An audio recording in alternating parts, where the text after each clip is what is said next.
facet się nigdy nie domyśli. Nie mam szczęścia w miłości, za to mam szczęście w kartach. Zostać w tym związku, nie zostać. Od partnera, który jest uzależniony, za chwilę spadniesz znowu w taki sam związek. Każdy chce z nas takiego fajnego, wygodnego, łatwego, przyjemnego życia. Prawie z każdym. Możesz stworzyć doskonały związek pełen miłości, namiętności, ekscytacji, wszystkiego, czego pragniesz. Uciekając od czegoś, ta rzecz zawsze będzie nas goniła. Się izolujemy od innych, wyjeżdżamy w odosobnienia, robimy sobie medytację, zamykamy się w pokojach. Nie jesteście nikomu tak naprawdę w stanie nigdy pomóc.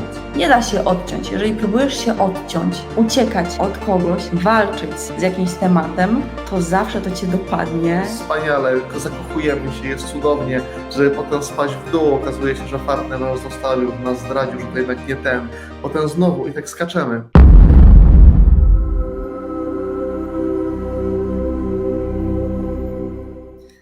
Kochani, napiszcie w komentarzu ja albo tak, jeżeli widzicie, że w waszych relacjach jest pole do usprawnień, że może być jeszcze lepiej, że można by podkręcić coś, dodać tam więcej miłości, dodać więcej namiętności, dodać więcej pasji z dalszymi relacjami, dodać więcej, no nie wiem, wszystkiego, o czym marzycie. Napiszcie, jeśli tak jest. Tak?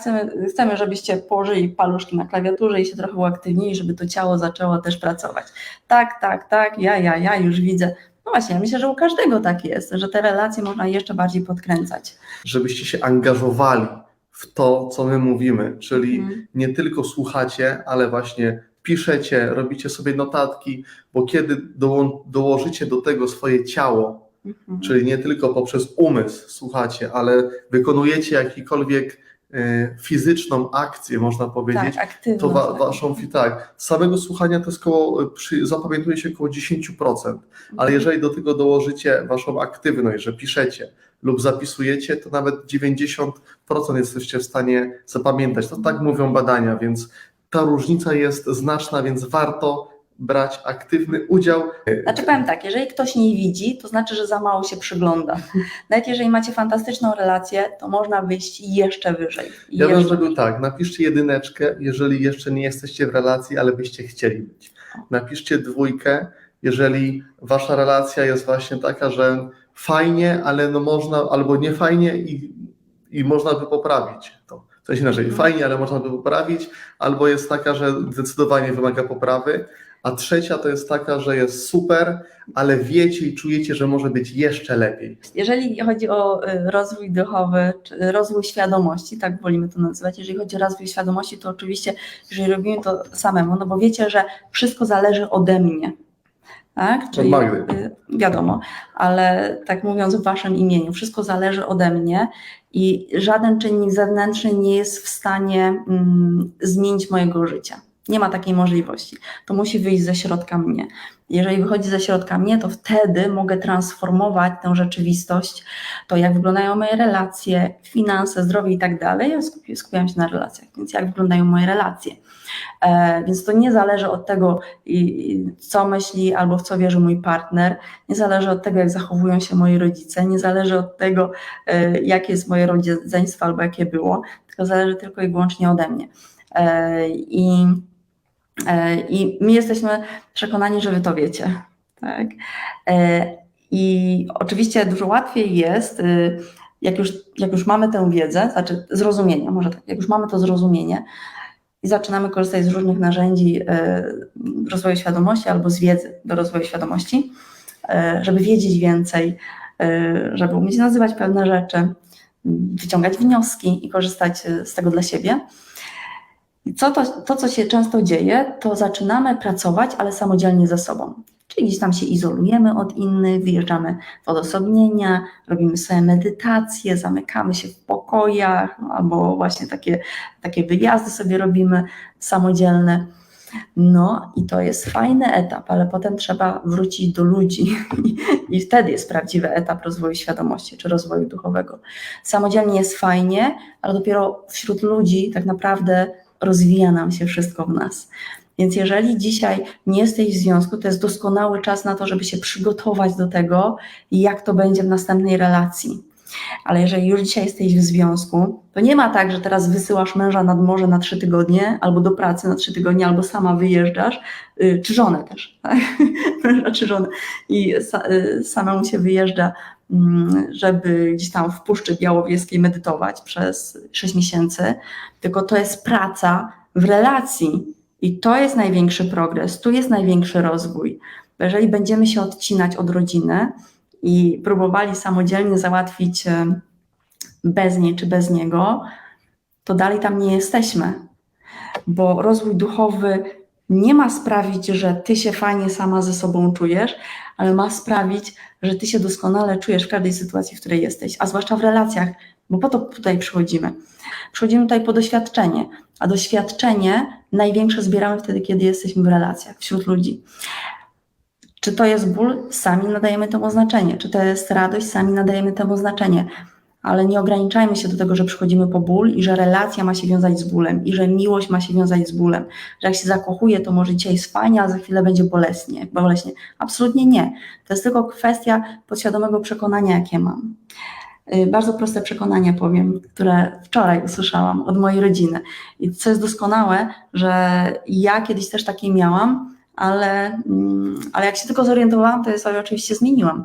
Więc usłyszałam pierwsze takie od mojej dalszej rodziny, że nie mam szczęścia w miłości, za to mam szczęście w kartach. Ja, ciekawe, bo ja kiedyś też takie miałam. Wydawało mi się, że jak będę przegrywać we wszystkie gry, takie, gdzie się rywalizuję z innymi, to wtedy będę szczęśliwa w miłości. No i nie było tak. Ja zawsze wygrywałam. W pokera zawsze wygrywałam. W jakieś planszówki wygrywałam. I miałam naprawdę bardzo mocne, żywe przekonanie, że ja nie mogę dlatego być szczęśliwa w związku, bo ja mam szczęście wszędzie indziej. Miałam szczęście absolutnie do wszystkiego, do pieniędzy, do pojazdów, do tego, że na przykład zawsze byłam na czas, spóźniłam się kilka godzin i pociąg też był spóźniony kilka godzin i wjeżdżał po mnie 2 minuty na peron, na samolot tak samo, wszędzie indziej szczęście, tylko nie w relacjach. A drugie przekonanie, jakie usłyszałam, i też takie miałam, że jak się nie je mięsa, to organizm słabnie i hormony się psują. No. I dlaczego to mówię? Bo mieliśmy ostatnio taką imprezę rodzinną, gdzie było jedzenie wegetariańskie i jedzenie mięsne.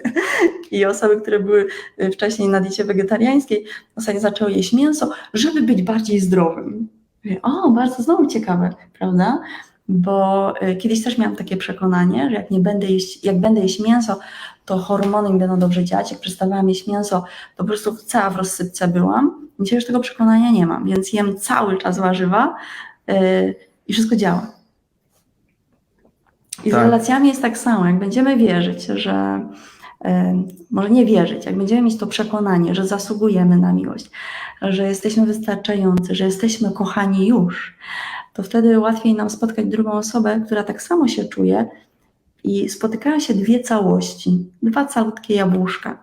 A jak mamy właśnie to takie przekonania co do strachu, niepewności, tego, że może się nie udać, tego, że miłość to też jest cierpienie, tego, że przychodzimy tutaj po ból, to zawsze będziemy mieć połówkę i połówkę i te połówki zawsze będą połówkami. Także nie przychodzimy tutaj po cierpienie, nie przychodzimy tutaj po ból. Przychodzimy tutaj, żeby ostatecznie dobrze się bawić, żeby doświadczać różnorodności, a właśnie dzięki związkom możemy w największym stopniu tej różnorodności doświadczać. Właśnie po to wybieramy takie relacje, a nie inne, wchodzimy w takie związki, a nie inne, żeby tej różnorodności doświadczyć, bo z drugiej strony każdy chce z nas takiego fajnego, wygodnego, łatwego, przyjemnego życia, ale myślę, że na dłuższą metę żaden z Was nie chciałby przez dłuższy okres czasu w takim czymś trwać, bo to jest tak jak oglądanie filmu, który od samego początku główny bohater ma cudowne życie, przez cały film ma cudowne życie i jak się kończy też ma cudowne życie, jest tylko fajnie, ale wtedy nie ma tam tego smaczku, nie? To jest tak jakby jeść zupę, która jest nieprzyprawiona. Najemy się, ale na dłuższą metę to nie będzie nam smakowało. I tak też jest właśnie w tym naszym życiu. Takie sobie doświadczenia wybieramy, takie relacje, takie związki, żeby jak najwięcej tej różnorodności doświadczyć, a poprzez tą różnorodność też zdobywamy wiedzę.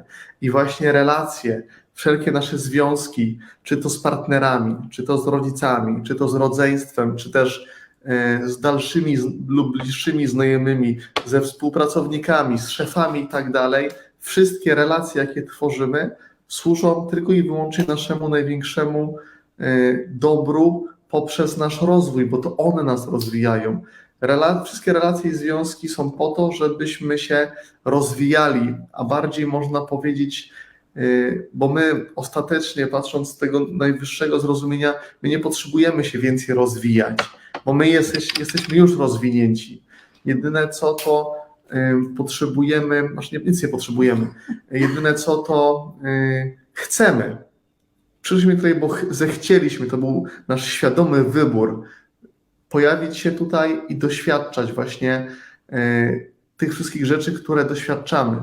To, co nam nie pasuje, to, co nam tutaj się nie spina, to dlaczego się szarpiemy i tak właśnie raz jesteśmy z tej strony, raz z tej, raz na górze sinusoidy, jest wspaniale, zakochujemy się, jest cudownie, żeby potem spaść w dół, okazuje się, że partner nas zostawił, że nas zdradził, że to jednak nie ten, potem znowu i tak skaczemy. Jedyną przyczyną, jedynym powodem tego jest osąd. Jesteśmy na takiej wspaniałej planecie, gdzie osąd, można ją nazwać, że ta nasza planeta nazywa się osąd i wszystko tutaj temu osądowi jest podyktowane. Ale jeżeli przestaniemy osądzać coś jako dobre albo coś jako złe, bo dobre to też jest osąd ostatecznie. Dobre to jest góra sinusoidy, szczyt, wspaniale, a beznadziejnie jest dół sinusoidy, aczkolwiek to zawsze to są polaryzacje dwie. Więc za każdym razem, kiedy będziemy cokolwiek albo kogokolwiek osądzali, to będziemy w tym dualizmie, w tym schemacie dobrze, źle. A powodem, dlaczego osądzamy, są właśnie nasze przekonania, które mamy, że coś jest dobre albo coś jest złe, że ktoś się zachował właściwie, a ktoś się zachował niewłaściwie.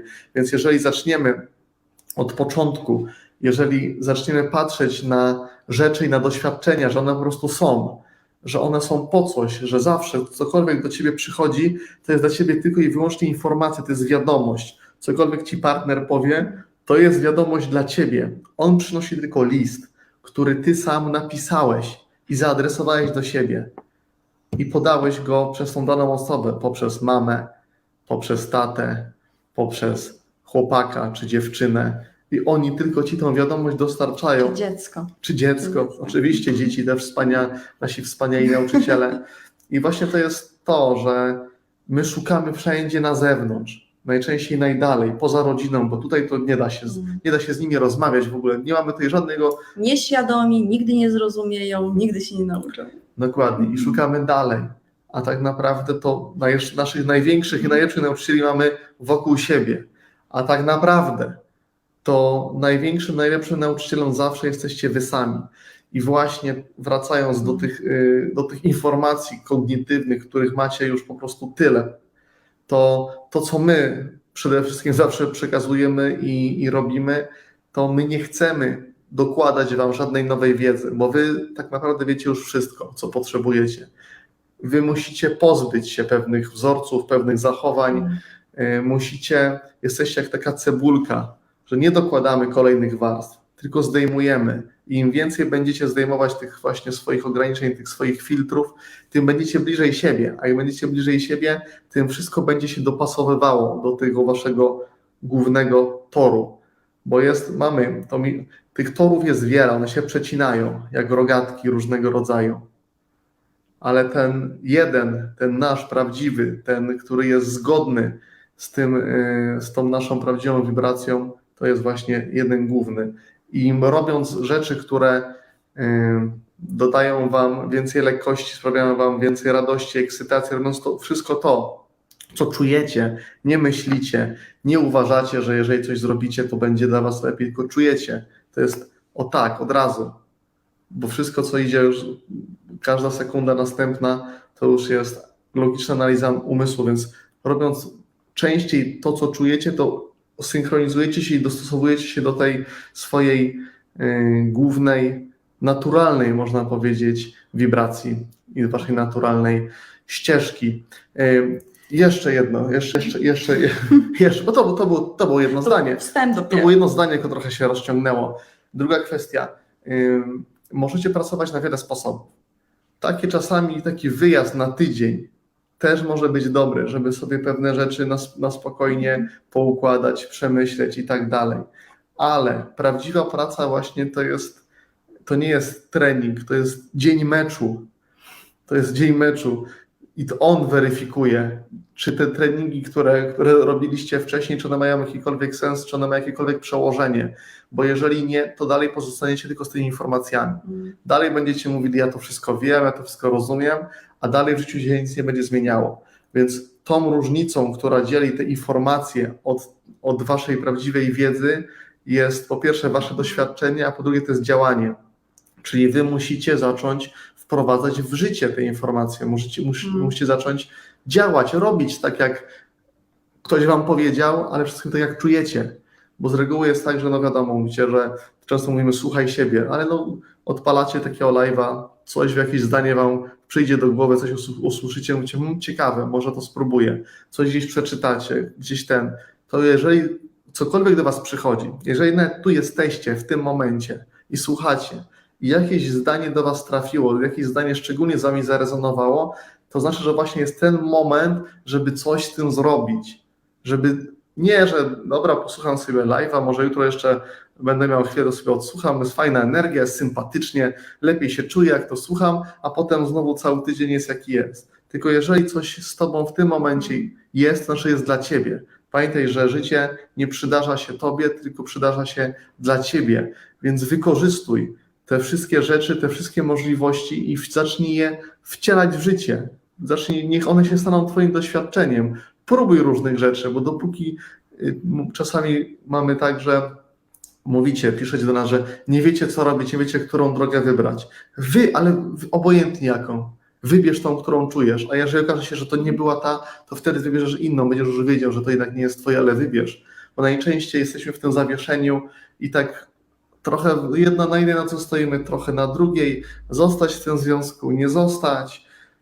Tu jest, nie jest tak, jakbyśmy chcieli, ale z drugiej strony nie jest tak źle i tak dalej, i tak dalej. Macie mnóstwo już narzędzi, macie wiedzę, warto zacząć coś wreszcie z tym robić. I słuchajcie, jeżeli słyszycie kolejny raz, jak mówimy, na przykład lustro nie uśmiechnie się pierwsza, albo słyszycie milionowy raz, jak mówimy jakieś zdanie, to znaczy, że jeszcze musicie je usłyszeć. I tak samo jest zdaniem. Czasami też słyszymy 500 razy jedno zdanie i tak, no już to słyszałam. Okej, ale mamy sobie dużo pokory. No w zasadzie, ale skoro słyszę, to znaczy, że jest dla mnie. Wiedza, o której tutaj staramy się mówić, to jest ta wiedza. W języku angielskim jest dużo łatwiej, bo mamy tutaj dwa słowa. Wisdom, wiedza, czyli takie absolutne przekonanie w sobie i zaufanie, albo knowledge, tak? Czyli takie zrozumienie kognitywne, że ja wiem, ja przeczytałam, ja rozumiem to swoim umysłem, ale jeżeli rozumiem umysłem, a nie dzieje się to w moim życiu, a nie potrafię tak zareagować, to znaczy, że nie mam wiedzy. I pamiętajcie też o tym, jeżeli o czymś wiem, ale to się nie dzieje w moim życiu, to znaczy, że to nie jest integrowane z moim ciałem i z moją podświadomością. Jedna z dziewczyn napisała taki post odnośnie chłopaka, który jest uzależniony od alkoholu. I ona mu próbuje pomóc, jednak on nie potrafi tego zaakceptować, broni się przed ośrodkiem, jest ciężko, ona musiała sobie poradzić z tą sytuacją, ale czuje ból w sercu i że wibracje jej spadają. I ogólnie było pytanie, że z jednej strony zależy mu jej na chłopaku, ale z drugiej strony wie, że on tej pomocy od niej nie jest w stanie otrzymać. I kończąc, tutaj jest takie zdanie: czuję smutek i samotność, staram się myśleć pozytywnie, jednak nie mogę oszukać ciała. Zależy mi na nim, ale wiem, że nawet jak teraz się wyleczy, to może to wracać. Wolę jednak zakończyć tą bliską relację. Tak, no pierwsza rzecz.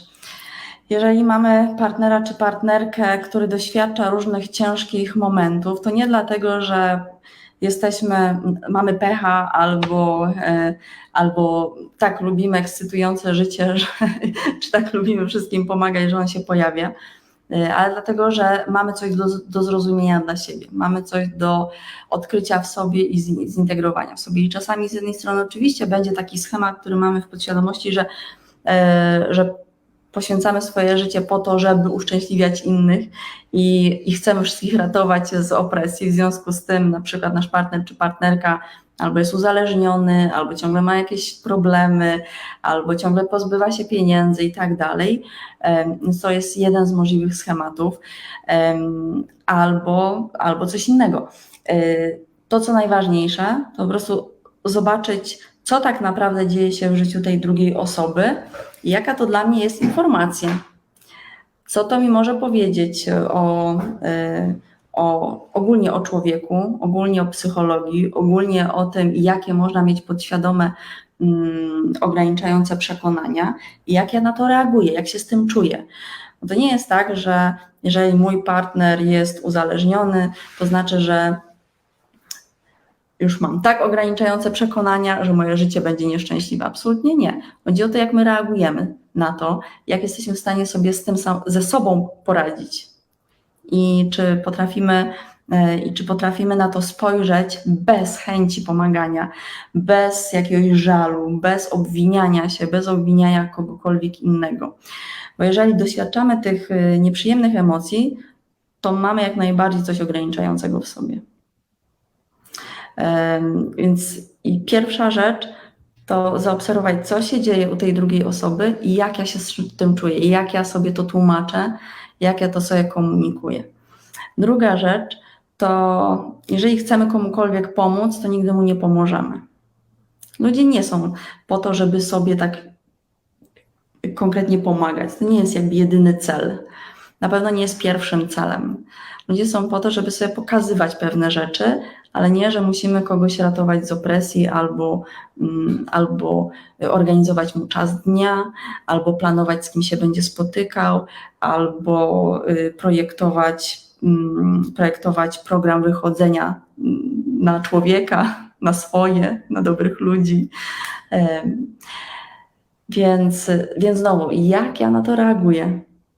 Dlaczego tak reaguję? Tak? Więc tu jest duża praca na początek samemu ze sobą, żeby odkryć, co tak naprawdę we mnie jest, co rezonuje z tym, co widzę na zewnątrz. Jeżeli ja się czegoś boję, to znaczy, że to być może mam takie wewnętrzne schematy, które mówią, że generalnie boję się ludzi, boję się życia, boję się siebie, boję się pokazać siebie prawdziwego. Tak? To mogą być najróżniejsze schematy. Oczywiście jakby tutaj nie schodzimy, nie sprawdzamy tego u tej osoby, tylko chcemy gdzieś tam pokazać jakiś szerszy wymiar. Najważniejsze to nie chcieć pomagać, jak to trochę brzmi źle. Tak? No bo my jesteśmy tak uczeni takiego altruizmu, pomocy, ale nie chcieć kogoś zmienić. Nie chcieć kogoś zmienić. Ale nie osądzać, że to jest złe, to co widzimy. Tak, no to kwestia tego jest, znowu się wiąże tutaj z tym osądzem, co my uznajemy za właściwe albo co za niewłaściwe. Bo jeżeli uznajemy coś za niewłaściwe, no to od razu chcemy to zmienić i naprawić. Możemy pomagać, jak najbardziej, ale jeżeli ktoś nas o to poprosi, ktoś musi wyjść pierwszy, to nie jest kwestia przeprowadzania staruszki na drugą stronę. Widzimy staruszkę, która stoi przy ulicy, mówimy, to my jej pomożemy, przeprowadzimy ją na drugą stronę i bierzemy, ona się z nam wyrywa, mówimy spokojnie, pani jest pani w dobrych rękach, ja panią przeprowadzę, ja znam tą drogę, znam tą ulicę, wiele razy tą drogą już przechodziłam, pomogę pani. No i przeprowadzamy tą staruszkę na drugą stronę ulicy, ona mówi, ale ja w ogóle nie chciałam w tą stronę iść.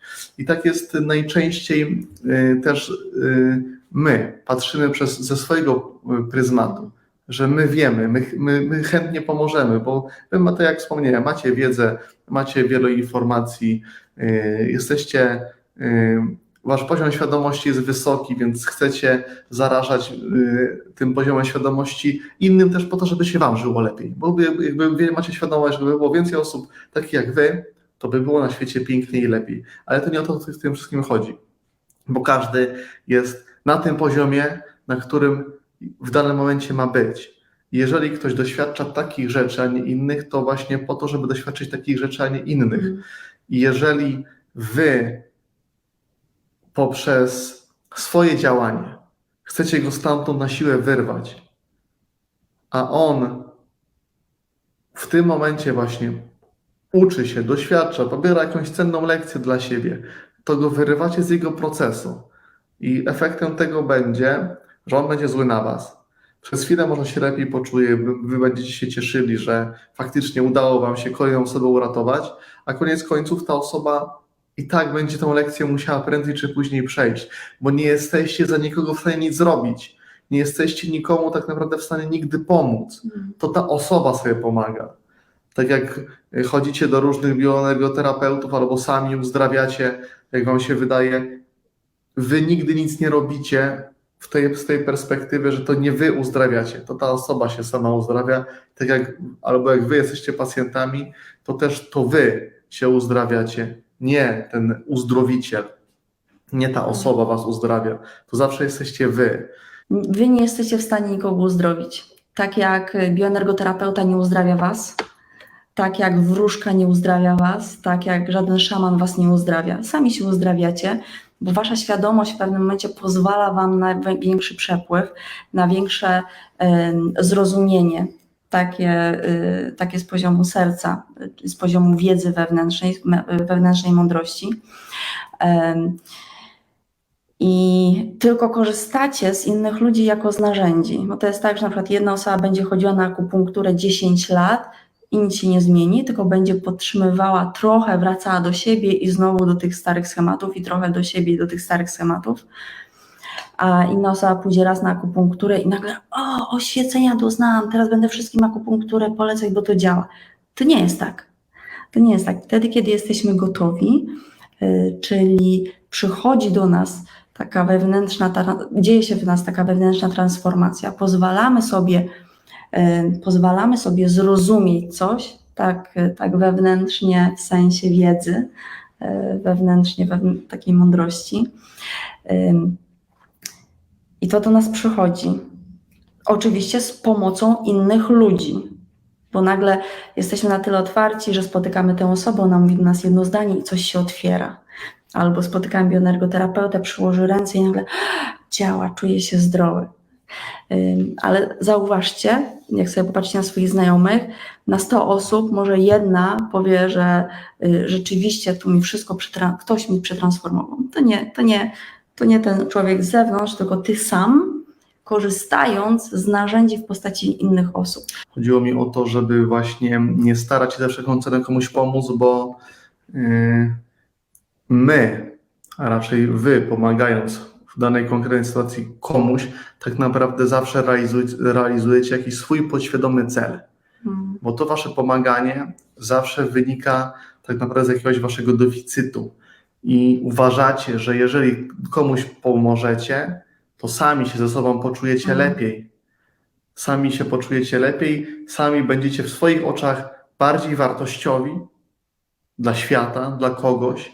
Będziecie mimo wszystko chcieli, żeby ta osoba była wdzięczna, mimo że mówicie, że nie, że to robisz z czystej takiej potrzeby wynikającej z twojego serca, żeby komuś pomóc, że to po prostu sprawia ci przyjemność, aczkolwiek najprawdopodobniej zawsze za tym stoi chęć bycia kochanym, czyli przekonanie, że nie jesteś warta miłości, że nie jesteś warty miłości, albo przekonanie, że nie jesteś wystarczający i musisz ratować i zadowalać wszystkich naokoło, żeby się poczuć sam ze sobą lepiej, bo jeżeli zauważysz, że komuś pomogłeś, on się poczuł lepiej, to ty się poczujesz lepiej wtedy sam ze sobą, bo wtedy czujesz się warty dopiero kiedy coś zrobisz, a nie czujesz się warty będąc sam ze sobą i nie robiąc nic, bo dopiero w momencie, kiedy wy się będziecie czuli sami ze sobą dobrze, kiedy nie będziecie potrzebowali zewnętrznych akcji, które wam będą udowadniały to,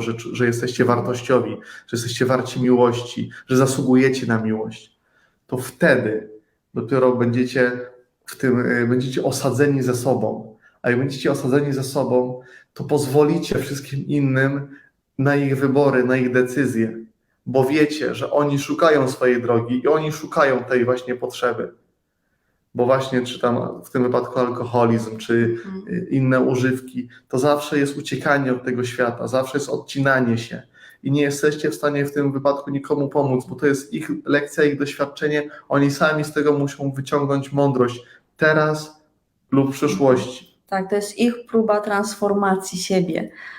No ale tymi takimi używkami jesteśmy w stanie poczuć na chwilę zmianę chemiczną w sobie, ale w dłuższej perspektywy no niestety ściąga nas to w dół i gdzieś tam ogranicza różne możliwości, aczkolwiek to też jest pewne, dla niektórych to jest droga do tego, żeby odkryć siebie. To, co tutaj w tym poście się jeszcze pojawiło, to pytanie, czy macie jakieś rady, jak odciąć się skutecznie i znów zacząć cieszyć się życiem. Nie da się odciąć. Jeżeli próbujesz się odciąć od kogoś, uciekać od kogoś albo od jakiegoś tematu, walczyć z jakimś tematem, to zawsze to cię dopadnie, no i masz jak w banku, że jeszcze raz do ciebie przyjdzie, tylko silniejsza. Więc jeżeli się próbujecie odciąć od czegokolwiek, to będzie was gonić, tak? Bo podświadomie cały czas o tym myślicie, podświadomie cały czas oceniacie, że jest coś złe, osądzacie. W związku z tym ten temat jest żywy w waszym życiu. Jak jest żywe, to będzie za wami chodzić.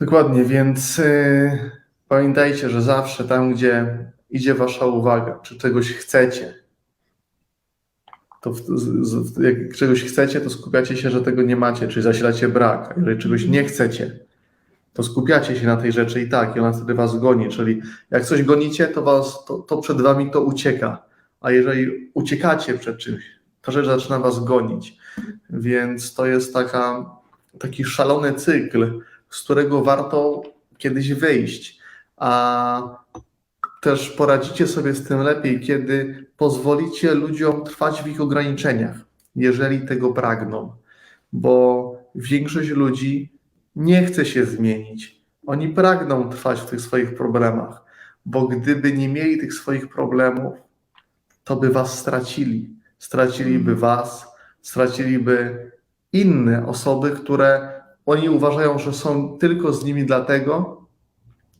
że W ich życiu dzieje się źle, że potrzebują pomocy. Że potrzebują nieustannej pomocy, zawsze potrzebują kogoś. I wiedzą, że na was mogą liczyć i chętnie się z wami dzielą swoimi problemami licznymi i cały czas coś się dzieje.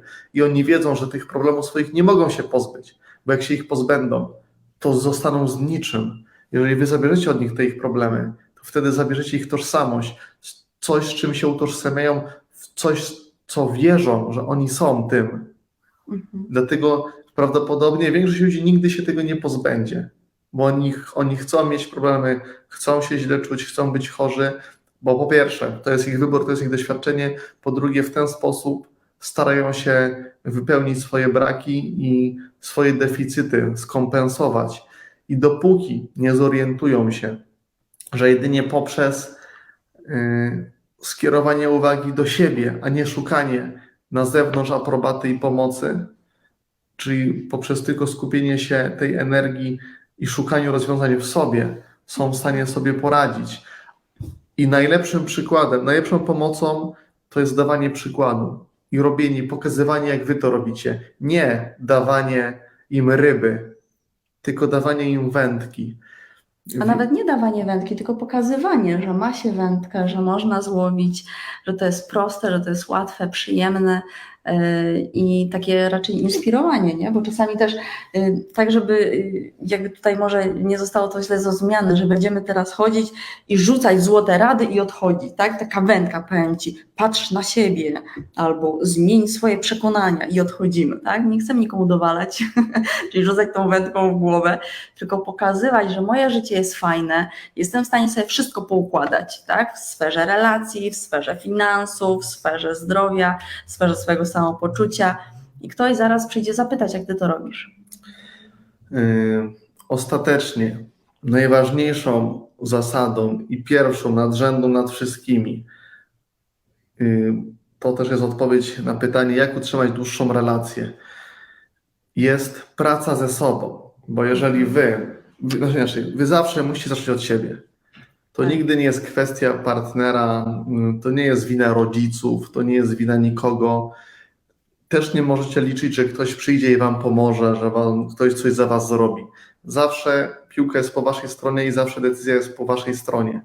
I w momencie, kiedy wy zaczniecie nie na zewnątrz szukać wypełnienia swoich deficytów, ale jeżeli zaczniecie z nimi pracować, jeżeli zaczniecie pracować na sobie i zaczniecie się skupiać na tym, przede wszystkim zaczniecie zauważać, co jest dobrego w tobie już teraz, bo pierwszą zasadą jest podniesienie swojej wibracji. Możesz to zrobić właśnie poprzez skupianiu się na tym przede wszystkim, czego chcesz, a nie na tym, czego nie chcesz. Więc skupiając się już teraz na wszystkich dobrych aspektach ciebie, na wszystkich rzeczach, które robisz dobrze, które ci wychodzą, będziesz miał okazję do tego, żeby doświadczać takich rzeczy więcej w swoim życiu. Czyli skupiając się na rzeczach, które osądzasz jako dobre, wszechświat nie weryfikuje i sam wszechświat sobie nie osądza, więc jeżeli ty uważasz coś za dobre i robisz coś i skupiasz się na tym jako dobre, to dostaniesz tego więcej. Dostaniesz zawsze tego więcej. A jeżeli skupiasz się, że jest w swojej relacji nie tak, że ludzie są nie tacy, że praca nie taka, partnera czy partnerki, że to wina Tuska czy kogokolwiek, to zawsze będzie to wina, będziesz odpowiedzialność zrzucał na zewnątrz i będzie tego więcej. Będziesz miał zawsze prezentowane i wszechświat ci to udowodni, że faktycznie ta wina nie jest po twojej stronie. Bo będzie ci podsyłało ludzi, sytuacje, które ciągle będą ci udowadniały, że przecież ty jesteś dobry i ty super, z tobą wszystko jest okej, no to oni są źli. A to nigdy nie jest kwestia ty versus oni, tylko zawsze to jest ty versus ty.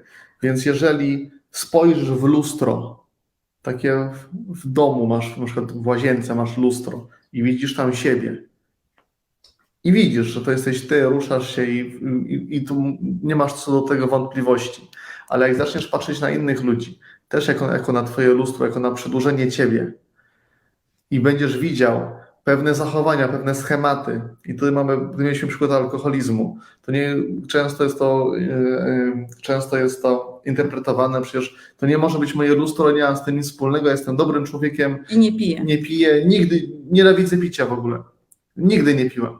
No właśnie, bo to jest... Bo nienawidzisz. Po pierwsze, pierwsza rzecz. To może być twoja ucieczka. Może ktoś miałeś doświadczenie w swoim życiu, na przykład tata albo sąsiad, albo spotkałeś, mama cię prowadziła na przykład do przedszkola, miałeś 5 lat albo 3 latka miałeś, mama cię prowadziła do przedszkola i mamę zaczepił pijak na ulicy i mama powiedziała na przykład do niego, że zwracając się do ciebie, powiedziała, jaki głupi pijak.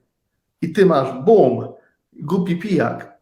I teraz masz przekonanie w swoim życiu, że pijacy są źli, ale z drugiej strony masz potrzebę pomagania i ratowania, więc będziesz przyciągała takie osoby, które możesz pomóc, udowodniając sobie, że jesteś wartościową osobą i że zasługujesz przede wszystkim na miłość, której nie doświadczyłaś w swoim życiu w takiej ilości, w jakiej potrzebowałaś.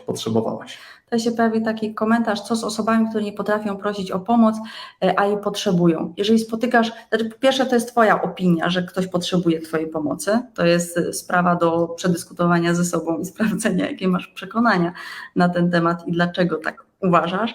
A druga rzecz, jeżeli spotykasz osoby, które potrzebują pomocy, a wstydzą się poprosić, boją się poprosić, to znowu, jakie ty masz przekonania, że przyciągasz takie osoby? Bo to jest tylko i wyłącznie twoje przekonanie na temat rzeczywistości, na temat siebie. Być może ty jesteś nieśmiała i trudno jest ci prosić o pomoc i oczekujesz wewnętrznie, że ktoś zauważy to i ci pomoże, ale nigdy się tak nie dzieje i dlatego spotykasz takie osoby, które mają ten sam schemat podobny. Jedno z rozwiązań.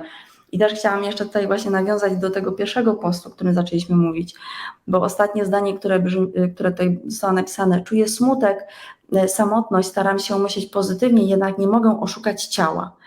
Oczywiście ciała się nie da oszukać, ale jeżeli czujesz smutek, samotność, strach, złość, pożądanie, poczucie wstydu i tak dalej, czyli wszystkie te emocje, jeżeli chodzi o skalę Hawkinsa poniżej 200, czyli wszystko to, co nas ogranicza, co nie jest przyjemne, to świadczy tylko o jednym, że nie rozumiesz siebie, nie wiesz, co w tobie jest, czyli jakie masz przekonania podświadome, jak z tym pracować, dlaczego czujesz takie emocje i jak z tego wyjść. I znowu wracamy do punktu pierwszego, praca ze sobą. Nie ma tutaj magicznej różdżki, że powiem jedno zdanie, abracadabra i nagle, czuję się szczęśliwa, odcinam się od relacji z alkoholikiem i tworzę piękne życie z nowym człowiekiem, który nie ma uzależnień, jest szczęśliwy, bogaty, nie wiem co jeszcze. To tak nie działa. Jeżeli dzisiaj uciekasz od partnera, który jest uzależniony, za chwilę spadniesz znowu w taki sam związek. Jeżeli dzisiaj czujesz smutek i chcesz się od tego odciąć, znowu wpadniesz w taki sam związek. Więc trzeba zrobić krok w tył i spojrzeć głęboko w siebie. Jakie mam podświadome przekonania, jak pracować z moimi emocjami, jak podnosić swoją wibrację. Także jeżeli nie jesteście teraz jeszcze w związkach, to zobaczcie na wszystkie swoje poprzednie związki, bo jeżeli nie wykonaliście tej pracy nad sobą, to na 99% wasz kolejny związek zawsze uwydatni te rzeczy, z którymi się w poprzednim związku nie potrafiliście zmierzyć, albo się mierzyliście, ale się poddaliście, wychodząc z tego związku i stwierdzając, że nie, ja nie chcę się z tym mierzyć. Nie chcę tego partnera, on jest nie taki, znajdę sobie innego. Po miesiącu, 2, 3 radosnej euforii zwanej zakochaniem, za chwilę te wszystkie schematy wyjdą, zawsze. Tak to działa. Aczkolwiek z drugiej strony, tutaj też odpowiem na to pytanie, czy pomoc takim osobom mimo nieproszenia uważacie, że nie powinna mieć miejsca? Nic ani powinno, ani nie powinno być. I my na pewno nie jesteśmy osobami, które będą wam mówiły, co macie zrobić, a czego macie nie robić. Jeżeli czujesz i chcesz pomóc, pomagaj. Jeżeli nie chcesz, to nie pomagaj. My tylko mówimy, że to nic nie zmieni. Tak. Dokończę. To nic nie zmieni, dalej będziesz się kręcił w kółko. Możesz iść pomagać, możesz być Matką Teresą, możesz dźwigać wszystkich krzyże na swoich plecach, bo jesteś silna, ty sobie ze wszystkim poradzisz, jesteś silniejsza prawdopodobnie niż wszyscy w twoim otoczeniu, więc ludzie chętnie na ciebie zrzucają swoje problemy, ty je trochę pocierpisz, trochę się z tym czujesz źle, trochę nie masz siły, jesteś wyczerpana, w relacji jest nie tak jak trzeba, może trochę w pracy kuleje, ale ogólnie jako tako jest, dajesz sobie świetnie radę i idziesz przez życie i tak będziesz szła dalej, dopóki coś się nie zmieni, więc jeżeli całe życie pomagaliście i widzicie, że to nie zdaje efektów, to może wystarczy zrobić jedną rzecz inaczej i zobaczyć, co się stanie, bo pamiętajcie ostatecznie, to nigdy nie są oni nie potrzebują waszej pomocy, wy. To wy potrzebujecie pomagać, dlatego oni się pojawiają. Dokładnie. To wy ich do swojego życia zapraszacie. Prawo przyciągania mówi, że podobne przyciąga podobne. Nigdy w waszym tak zwanej tej waszej rzeczywistości nie pojawi się osoba, która wibracyjnie nie jest dopasowana z waszą wibracją w danym momencie. Nawet jeżeli uważacie, no ale jak to? Przecież on jest alkoholikiem, on pije, to nie jestem ja jestem dobrą osobą, medytuję, chodzę na jogę i żywię się samymi ziołami. To widocznie w innym aspekcie do niego on zawsze odpowie na to, co ty wysłałaś. Zawsze jest odpowiedzią. Dana osoba, dana sytuacja zawsze jest odpowiedzią na wasze wibracyjne zapytanie. Można powiedzieć, że tak jak w Google wstukujecie, otwieracie wyszukiwarkę Google i wpisujecie jakieś hasło i dostajecie od razu 1000 odpowiedzi. I tak samo jest z wami, tylko wy przez to, że 95% naszych myśli jest nieświadoma, to wy takie zapytania do Google'a wysyłacie 24 godziny na dobę. Ile jest myśli w ciągu dnia? 70 000. 70 000? Więc i z tego jest ile negatywnych? Dużo. Dużo. 70%. Minimum 70%. Dajmy na to, że jest 70%.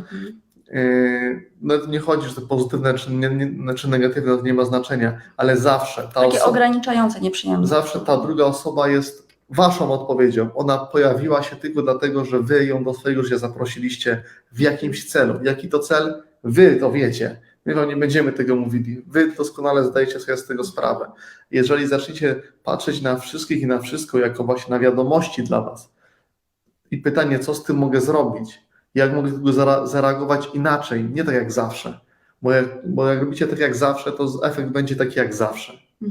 Więc jeżeli zaczniecie robić coś innego, przede wszystkim skupicie się na sobie i na podniesieniu swojej wibracji i na polepszeniu jakości swojego życia, to zobaczycie, że automatycznie życie wszystkich ludzi wokół was się polepszy, bo wy będziecie gdzie indziej i oni automatycznie się do tego dostosują, albo niektórzy w ogóle znikną z waszego życia.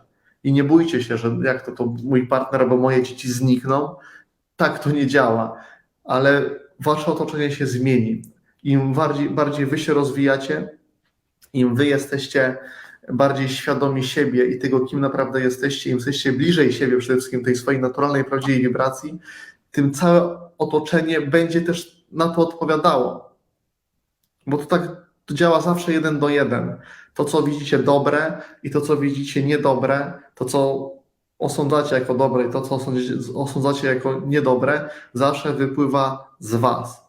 I więc jeżeli sobie przypomnicie, że potrafiliście wykreować wszystkie piękne rzeczy, które doświadczyliście w swoim życiu, wszystkie piękne zachody słońca i cudowne widoki, nimi też jesteście, to też wam pokazuje, że macie możliwość wyboru.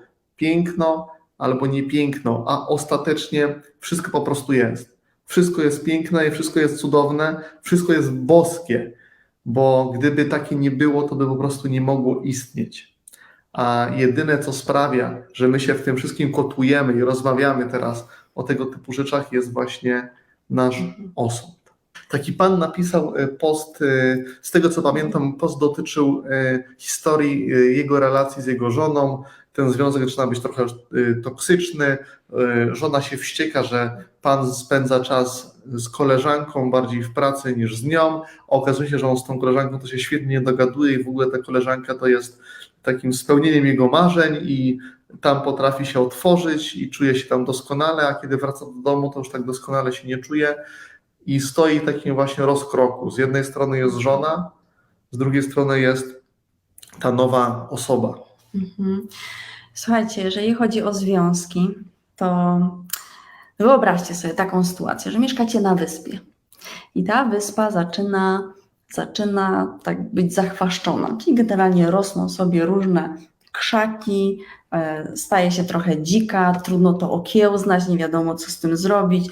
Na początku było ładnie, rosły kwiaty, drzewa, była czysta plaża, a teraz tutaj nabrudzone, tu nawalone, tutaj te rośliny się rozrosły, no po prostu nie mamy panowania nad tym. Gdzieś tam patrzymy sobie na horyzont, widzimy wodę i w oddali zaczyna się pojawiać piękna wyspa z jedną palmą, piękne kwiaty, złoty piasek, tak sobie się popłynę tam będzie fajnie. No i co? No wsiadamy w łódkę, płyniemy i rzeczywiście jest fajna wyspa. Siedzimy na plaży, złoty piasek, czyściuteńko, piękne krzaki, no piękne kwiaty, wszystko doskonale zorganizowane. I tak jest przez pierwsze miesiące, pierwszy rok, a potem znowu rosną chaszcze, robi się bałagan, brudno, no niezorganizowane wszystko, trudno tam wytrzymać. Wyspa to nasze związki, nasza relacje.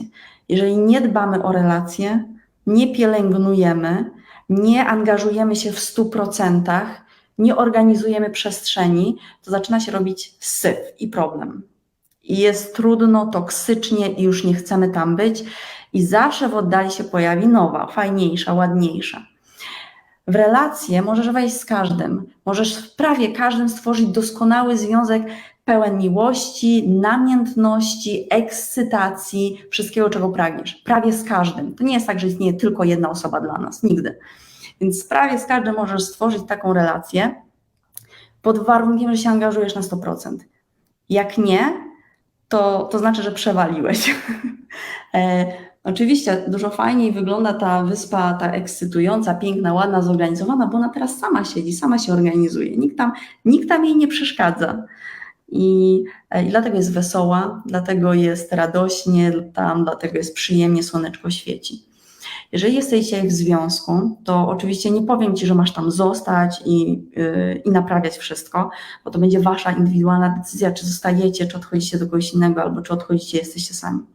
Ale Waszą odpowiedzialnością jest, jeżeli sobie wybraliście partnera czy partnerkę, to zrobić absolutnie wszystko, żeby to działało. I jeżeli nie działa, to znaczy, że nie było odpowiedniego zaangażowania, to nie było odpowiedniej pielęgnacji, nie było 100% skupienia. Były inne sprawy, była praca, były własne rozrywki, byli znajomi i tak dalej, i tak dalej. 100% związek. Ja wiem, że za chwilę zaraz ktoś powie, ale jak 100% związek, ale ja mam inne obowiązki. Możesz mieć inne obowiązki, być w 100% skupionym na swojej relacji, czyli dbać o to, że druga osoba jest szczęśliwa, dbać o to, że druga osoba jest spełniona, dbać o to, że druga osoba jest rozbawiona i wesoła, dbać o to, że druga osoba ma wszystkie zasoby, które potrzebuje. Właśnie relacje to jest taki wyższy poziom rozwoju świadomości. Jak jesteśmy sami, to jest fajnie, sobie medytujemy, puszczamy mantry, kadzidełka, świeczuszki, ekstra. Ale relacja to jest wyższy poziom zrozumienia siebie. Jeżeli ja nie zrobię wszystkiego, żeby druga osoba była szczęśliwa ze mną, to znaczy, że zaniedbałam i siebie, i drugą osobę. Tak, także też miejcie, jeżeli chodzi o same relacje czy związki, miejcie świadomość tego, żeby też stać się taką osobą, jaką wy chcielibyście, żeby był wasz partner. Czyli macie jakiś obraz swojego idealnego partnera, że jest taki, a nie inny, zachowuje się tak, a nie inaczej. Dobrze stać się taką osobą już teraz samemu, zanim zaczniemy takiego partnera, zanim zaczniemy wymagać tego od naszego partnera, bo pamiętajcie, że partnerzy nie są tu po to, żeby za nas czegoś załatwiać, żeby wypełniać nasze deficyty. Oni nam pokazują te części w nas, które wymagają jeszcze zauważenia, które wymagają zaopiekowania, pokochania. Oni są tylko, pamiętajcie, wszyscy wasi partnerzy, wszystkie wasze relacje, wszystkie wasze związki, wszystko to, czego doświadczacie na co dzień, to są wiadomości, informacje dla was, którymi możecie traktować jako narzędzie i coś z nimi zrobić. Bo jeżeli nic nie będziecie z nimi robili, to one będą ciągle się wokół was kotłowały i z czasem będą narastały. Coraz będą większe, coraz większe, aż dojdziecie do momentu, w którym nie będziecie w stanie uciec, ominąć, schować się przed czymś albo przed kimś. Będziecie się musieli z tym prędzej czy później zawsze zmierzyć. Pytanie, czy zrobicie to od razu?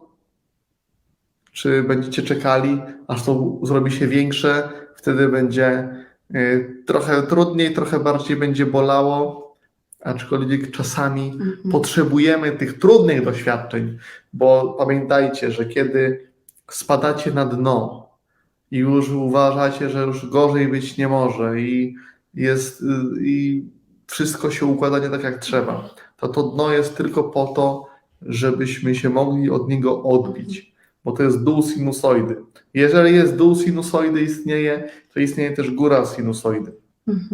I jeszcze wracając tak do tego posta konkretnie, jakkolwiek dzisiaj wygląda twoja relacja, zawsze można powrócić do tego, co było na samym początku, czyli na przykład absolutnej miłości, pasji, radości, szczęścia i wspólnych doświadczeń. Jeżeli takie były wasze początki, a jeśli nie były, to też to można stworzyć. To jest kwestia zrozumienia, jak to zrobić. I tworzenia związku trzeba się nauczyć, tak jak uczysz się chodzenia, pisania, czytania, tak samo budowania związku. Nie nauczyłeś się tego od swoich rodziców. Jestem przekonana, że 99,9% z was tego się nie nauczyła, bo tego nie uczą. Nie uczyłeś się tego w szkole, a są konkretne zasady, które trzeba wykonać w związku. Pierwsza rzecz, zacząć od siebie, od konkretnych rzeczy w sobie. Druga rzecz, absolutnie skupić się na partnerze w 100%, nie w 99%, tylko w 100%. Pamiętajcie, że ostatecznie skupiając się na partnerze, to i tak naprawdę skupiasz się na sobie, bo partner zawsze on w lepszy sposób, to jest taki trochę właśnie ten trener, ten coach, który stoi z boku i ty pewnych rzeczy nie chcesz w sobie zauważyć, no to on ci powie, gdzie masz braki i co należy w tobie poprawić. I tutaj tak jak napisała Dominika, że czasami się włącza selfizm i nie chcą pracować nad relacjami. Łatwiej uciec tam, gdzie trawa wydaje się bardziej zielona. To prawda, to jest właśnie to pójście czasami tą z pozoru łatwiejszą, wygodniejszą drogą, aczkolwiek ta z pozoru łatwiejsza, wygodniejsza droga zawsze się kończy tym, że prędzej czy później i tak będą się musieli zmierzyć. Uciekając od czegoś,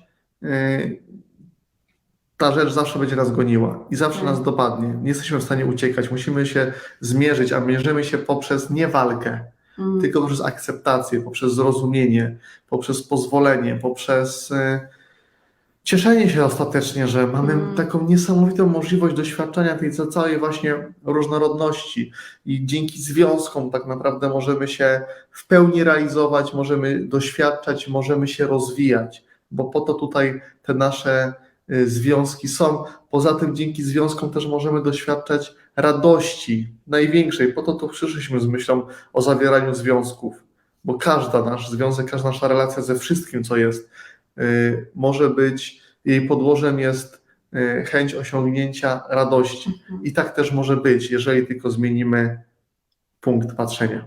Słuchajcie, jeżeli chcecie mieć w życiu lepiej w każdym aspekcie, to najpierw skupcie się na relacjach, a zobaczcie, jak życie się układa wszędzie indziej. Powolutku czasami, ale powiem Wam, że to jest rzecz numer 1, także mega ważny temat. Poza tym pamiętajcie, że skoro tu jesteście i tu z nami, i w ogóle tak ogólnie tutaj, to do ostatniego waszego dnia pobytu tutaj będzie trwał wasz rozwój, będzie rozwój w takim sensie wasz, bardziej można powiedzieć, kognitywny rozwój, poznawanie siebie, bo pamiętajcie, że całą wiedzę to wy już macie. Macie wszystko, czego potrzebujecie.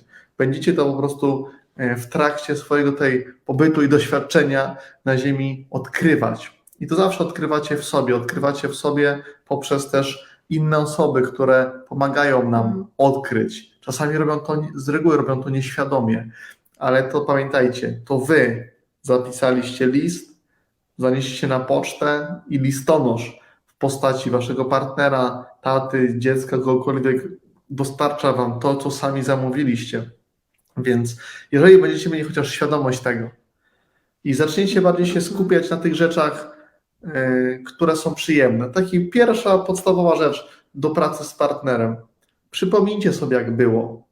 Co było fajnego. Chociaż my ogólnie nie lubimy się cofać do przeszłości, ale przypominając sobie, co było fajnego w waszej relacji, patrząc na swojego partnera oczami takimi, jak wtedy patrzyliście na niego, nie widzieliście tych wszystkich wad, nie widzieliście jego niedoskonałości, nie widzieliście, że on też się boi, że on też panicznie potrzebuje miłości, a wasze relacje, a przychodząc do waszego związku, pamiętajcie, to jest tak, jeżeli wy czujecie się niekompletni i szukacie i z taką energią szukacie partnera, który wypełni tą waszą niekompletność, to znajdziecie drugiego partnera, który też jest niekompletny, bo on będzie miał, pamiętajcie, podobne przyciąga podobne i tak się dobieramy. I tworzymy związek dwóch niekompletnych osób, które ucząc się od siebie, stają się z każdym dniem coraz bardziej kompletne. Więc nie oczekujcie, że wasz partner rozwiąże wasze problemy. On wam pokaże, co jest do zrobienia. Razem możecie zrobić po prostu szybciej. Ja jestem przekonany, że we dwójkę jesteście w stanie szybciej pewne rzeczy przerobić niż samemu, bo jesteście w ciągłej interakcji. I jeżeli zaczniecie się skupiać na tym, co było dobre w waszym związku, bo to w dalszym ciągu może być dobre, to wszystko można wrócić do tego dnia pierwszego tak naprawdę. Więc poprzez docenienie partnera takim, jakim on teraz jest, poprzez te wszystkie dobre rzeczy, które wam przyniósł, poprzez skupianiu się na tym, co jest dla was dobre teraz, na robieniu rzeczy, które są dobre dla was teraz, w ten sposób podnoszeniu energii swojego związku i to, co Magda mówiła, porozmawiajcie z waszymi partnerami, zapytajcie się, czego oni naprawdę potrzebują, bo to, co wy myślicie, że oni potrzebują, jest zupełnie czymś innym, niż oni naprawdę potrzebują. Tyczy się to i panów, i pań. Panowie mają z tym szczególne problemy, bo nie są nauczeni tego, żeby uzewnętrzniać się i traktują to jako słabość, ale to nie jest wasza słabość, panowie. Powiedzenie swojej partnerce, co wam naprawdę potrzeba, to nie jest waszą słabością. To potrafi ogromnie pomóc wam i jej, i panie też. To dotyczy się też przede wszystkim pań, które z reguły zamykają się swoich partnerów, bo mówią, on nic nie rozumie. Tu nie chodzi o, że on ma cokolwiek rozumieć. Wystarczy, że mu powiecie. Facet się nigdy nie domyśli. I ta sytuacja też się nie zadzieje. Sytuacja nie zadzieje się taka, że wy się nawzajem zrozumiecie. Nie zrozumiecie się. Tu chodzi o czucie, tu chodzi o wzajemną akceptację i o pozwolenie sobie